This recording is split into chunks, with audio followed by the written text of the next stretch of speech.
네, 안녕하세요. 저는 유엔 난민기구 한국대표부 이세길 공보지원 담당관입니다.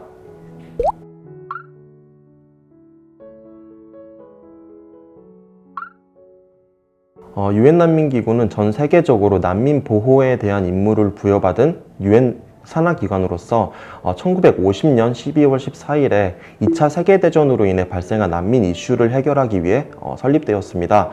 그 이후 난민 보호에 대한 공로를 인정받아 1954년과 81년에 두 차례 노벨 평화상을 수상하기도 했습니다. 유엔 난민기구는 전 세계의 난민들에게 비정치적 그리고 인도적인 차원에서 보호를 제공하는 것을 임무로 삼고 있습니다. 그리고 더 나아가 이들에게 영구적 해결책을 마련해 주는 것을 목표로 하고 있습니다. 그렇기 때문에 유엔 난민기구는 그런 보호 대상자들의 권리와 복지를 증진하기 위해 노력하고 있는 기구입니다. 유엔 난민기구가 생각하는 세 가지 영구적 해결책은 첫 번째는 자발적 귀환이 있고, 두 번째는 현지 통합이 있고, 세 번째로는 제3국으로의 재정착이 있습니다. 이러한 영구적 해결책을 달성하기 위해 유엔 난민기구는 보호 대상자들에게 법적 그리고 법률적인 조언과 보호를 제공하기도 하고, 안전한 안식처와 거처를 제공하기도 하고 있으며, 교육, 보건사업 등 다양한 활동들을 통해 난민들을 지원하고 있습니다. 현재 전 세계 135개국에 17,000명이 넘는 유엔 난민기구 직원들이 활동을 하고 계신데요. 그중 절대 다수라고 할 수 있는 87%의 직원들이 현장에 기반을 두고 난민 보호 활동을 하고 있습니다. 굉장히 다양한 임무를 수행하고 계신데요. 대표적으로 몇 가지만 소개를 드리자면 난민들에게 그런 직접적인 보호를 제공하고 법률적 조언을 하고 있는 보호 담당관도 계시고요. 인도적 구호 물품이나 아니면 후원 물품들을 관리하는 보급 담당관도 있고, 아니면 저처럼 난민들의 이야기를 조금 더 많은 사람들에게 알리고자 노력하고 있는 공보 담당 업무를 하시는 분들도 계십니다.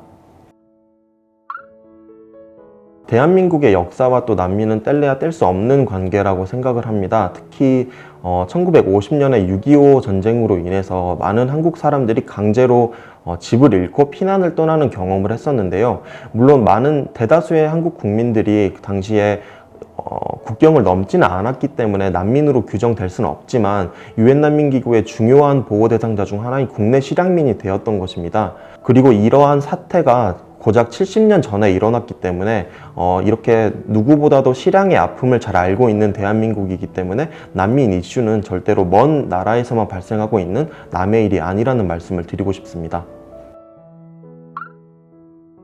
유엔 난민기구 한국대표부의 활동으로는 첫 번째로 난민 보호 역량 강화 활동을 말씀드릴 수 있을 것 같습니다.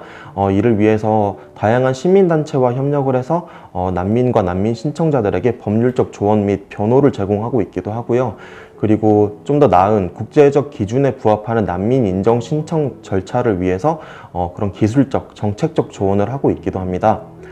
그리고 두 번째로는 유엔 난민기구 한국대표부로 도움이 필요해서 찾아오시는 그런 보호 대상자들에게 그런 조언과 상담을 제공하고 있기도 합니다. 그리고 세 번째로는 정부와 그런 비정부 기구 등 다양한 그런 파트너 기관들과의 협력을 더욱 공고히 하고 확장하기 위한 대외 협력 활동도 있고요. 제가 지금 하고 있는 공보 활동도 활발하게 진행을 하고 있습니다. 그리고 마지막으로는 민간 부문에서의 그런 후원금을 조성하기 위한 민간 파트너십 활동도 함께 진행하고 있습니다. 유엔 난민기구의 후원금 대부분은 난민 지원 프로그램에 사용되고 있고요. 이 외에도 국내 실향민 지원 프로그램, 그리고 현지 통합 프로그램, 그리고 무국적자를 위한 지원에도 사용이 되고 있습니다. 유엔 난민기구 한국대표부의 후원금의 경우에는 먼저 정부 차원에서 들어오는 후원금을 먼저 말씀드릴 수 있을 텐데요. 정부에서 들어오는 후원금은 그런 시리아 사태와 같은 긴급 인도주의 사태가 발생했을 때 유엔 난민기구의 그런 추가 대응 사업에 사용되고 있습니다. 민간 부문에서 조성되는 그런 후원금 같은 경우에는 난민에게 가장 필요한 곳에 쓰인다는 그런 가치 아래 시리아 사태, 그리고 동아프리카 사태와 같은 그런 긴급 구호 활동에도 쓰이고, 글로벌 쉘터 프로그램과 같은 지원 프로그램에도 사용되고 있습니다. 난민 보호에 있어서 제가 생각하는 가장 큰 장애물은 역시나 가짜뉴스일 것 같은데요. 난민들에 대한 그런 근거 없는 그런 오해라든지 가짜뉴스가 본격적으로 퍼짐에 따라서 사람들이 가지고 있는 막연한 불안감을 더욱더 심화시키는 측면이 있다고 생각합니다. 하나 예를 들어드리자면 가짜 난민이라는 용어에 대해서 말씀드리고 싶은데요. 2018년에 제주도에 예멘 난민 신청자들이 들어왔을 때에도 굉장히 많은 사람들이 난민의 수용을 반대하는 시위를 하면서 가짜 난민이라는 용어가 적힌 피켓을 드는 것을 많이 보셨을 겁니다. 하지만 가짜 난민이라는 용어를 곰곰이 생각해보면 존재할 수가 없는 단어라는 것을 알 수 있습니다. 난민은 기준에 부합을 해서 난민으로 인정을 받거나 혹은 그 기준을 부합하지 못해서 인정을 받지 못하거나 두 가지 상황이 존재하기 때문에 애초에 가짜 난민이라는 단어 자체는 성립할 수가 없는 단어인 것입니다. 그럼에도 불구하고 사람들의 그런 불안감을 더욱더 조장하고 더욱더 심화시키기 위해 이런 가짜 난민이라는 잘못된 용어가 많이 사용되고 있다는 점이 굉장히 큰 장애물이라고 생각합니다. 굉장히 많은 분들께서 유엔 난민기구의 활동을 지지해 주시고 난민들을 위한 목소리를 내주고 계신데요. 대표적으로는 안젤리나 졸리 특별대사님이 계시고 또 유명한 벤 스틸러, 케이트 블란쳇, 그리고 정우성 배우님과 같은 분들께서 친선대사로서 활동을 하고 계십니다. 정우성 친선대사님께서는 2014년 처음으로 유엔 난민기구 명예사절이 되신 후 2014년 11월부터 네팔, 남수단, 이라크, 지부티, 방글라데시 등 다양한 현장을 방문하시면서 많은 그리고 다양한 난민들과 직접 교감을 하셨습니다. 그리고 이러한 경험을 바탕으로 자사전 발간, 기고문 작성, 언론과의 인터뷰, 기자 간담회 참석 등 굉장히 다양한 방법으로 열정을 가지고 난민들을 위한 목소리를 내주셨습니다.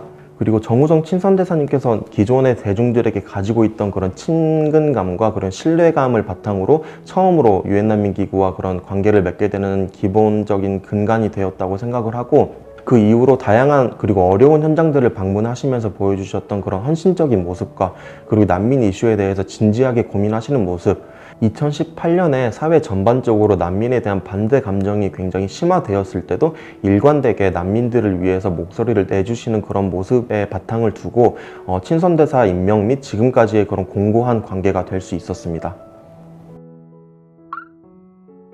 코로나 바이러스는 사실 전 세계 모든 사람들에게 좋지 않은 영향을 미쳤다라고 저도 생각을 하는데요.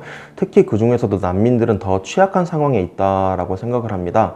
난민 캠프 같은 경우에는 일단 기본적으로 사회적 거리두기가 거의 불가능하다고 볼 수 있는 상황이고, 기본적인 의료 체계라든지 방역 체계, 그리고 더 기본적인 삶의 모습으로 들어가서 깨끗한 물 같은 이런 부분에 있어서 접근성도 굉장히 제한이 되고 열악한 상황이 많기 때문에 이런 코로나 바이러스에 굉장히 더 취약한 상태라고 말씀드리고 싶습니다. 그리고 대한민국 안에 있는 난민들의 경우에는 생계 유지 수단으로 일용직, 건설 현장이라든지 식당에서 일을 하는 등의 그런 일들을 해 오셨는데, 코로나 바이러스로 인해서 이런 시장들이 굉장히 위축되다 보니 생계 유지를 하는 데 있어서도 어려움을 겪고 있는 분들이 많이 있는 것으로 알고 있습니다. 유엔 난민기구 한국 대표부는 이처럼 코로나 사태 하에서 더욱더 취약한 상황에 있는 난민들에 대한 대중들의 관심을 더 불러일으키고 이들에 대한 지지를 확대하기 위해 노력을 하고 있습니다. 하지만 이와 동시에 그런 난민들이 코로나 사태에서 특히 수용 지역 사회에 어떤 식으로 기여를 하고 있는지도 함께 알려드림으로써 난민들이 가지고 있는 그런 강인한 회복력도 같이 알려드리고 있습니다. 유엔 난민기구 한국 대표부는 난민들의 이야기를 굉장히 다양한 콘텐츠를 통해서 대중들에게 알리고자 노력을 하고 있습니다. 단순히 수치라든지 사실관계만을 전달드리는 게 아니라 그 이면에 있는 난민들의 진실된 이야기를 동영상이라든지 카드뉴스라든지 아니면 감동적인 이야기는 웹스토리로 편집을 해서 사람들과 함께 나누고자 노력하고 있습니다. 그렇기 때문에 저희 유엔 난민기구 한국 대표부의 활동을 조금 더 지지해 주시고 관심을 가져주시면 난민들에 대해 조금 더 친근함을 느끼실 수 있을 거라고 확신합니다. 개인적인 차원에서는 이번에 5월 달에 개막을 하는 디아스포라 영화제와 같은 행사에 열심히 참여하시는 것도 굉장히 좋은 방법이 될 수 있을 거라고 생각을 하고요. 매년 6월 20일 세계 난민의 날을 기념해서 굉장히 다양한 행사들이 이때까지도 개최가 되어 왔으니까 그런 부분에도 안테나를 세우시고 참여하시면 훨씬 더 좋을 것 같습니다. 유엔난민기구 한국대표부 차원에서는 아직 2018년 이후로 대한민국 사회 내에 난민들에 대해 반대하는 그런 분위기가 더 많다라고 생각을 하고 있습니다. 그렇기 때문에 여전히 사람들이 더 많이 반대하고 있는 난민 수용과 보호에 대해서 사람들의 인식을 제고하기 위해 지속적으로 노력을 할 계획입니다. 그리고 전 세계적인 차원에서는 사실 난민들이 겪고 있는 어려움이 지속되고 있고 또 어떤 측면에서는 더 심화되고 있다고도 말씀드릴 수 있을 것 같아요. 특히 최근에 방글라데시 쿠투팔롱 난민 캠프에서 대형 화재가 발생해서 그렇지 않아도 실향의 아픔 때문에 굉장히 힘든 시간을 보내고 있었던 로힝야 난민들에게 그런 화재라는 더욱 또 다른 힘든 시간들이 주어지게 되었고요. 또 올해로 이제 시리아 사태가 발생한 지 10년이 되었습니다. 그렇기 때문에 이런 장기화된 그런 난민들이 아픔을 겪고 있는 상황들이 전 세계에도 굉장히 많이 있기 때문에 이처럼 더욱 심화되고 있다고도 말씀드릴 수 있는 그런 난민들의 어려움을 유엔 난민기구는 더욱더 잘 지원하고 이들에게 보호를 제공하기 위해 지속적으로 노력을 할 것입니다. 유엔 난민기구를 한 단어로 표현하자면 저는 소멸을 목표로 하고 있는 기구라고 말씀드리고 싶습니다. 난민들은 결코 특별한 사람들이 아니고 그저 평범한 사람들이었는데 갑자기 집을 떠나게 된 그런 사람들입니다. 그렇기 때문에 여러분들께서도 난민들에 대한 막연한 불안감을 가지고 계시다면 난민들의 그런 진실한 이야기에 귀를 기울여서 그런 두려움을 걷어내시기를 희망합니다. 오는 5월 21일부터 23일까지 개최되는 제9회 디아스포라 영화제에 여러분들의 많은 관심과 지지를 부탁드립니다. 더불어 전 세계에도 있고 아니면 지금 바로 내 옆에 있을지도 모를 전 세계 8천만 명에 육박하고 있는 강제 실향민들에게도 많은 관심과 지원을 부탁드립니다. 감사합니다.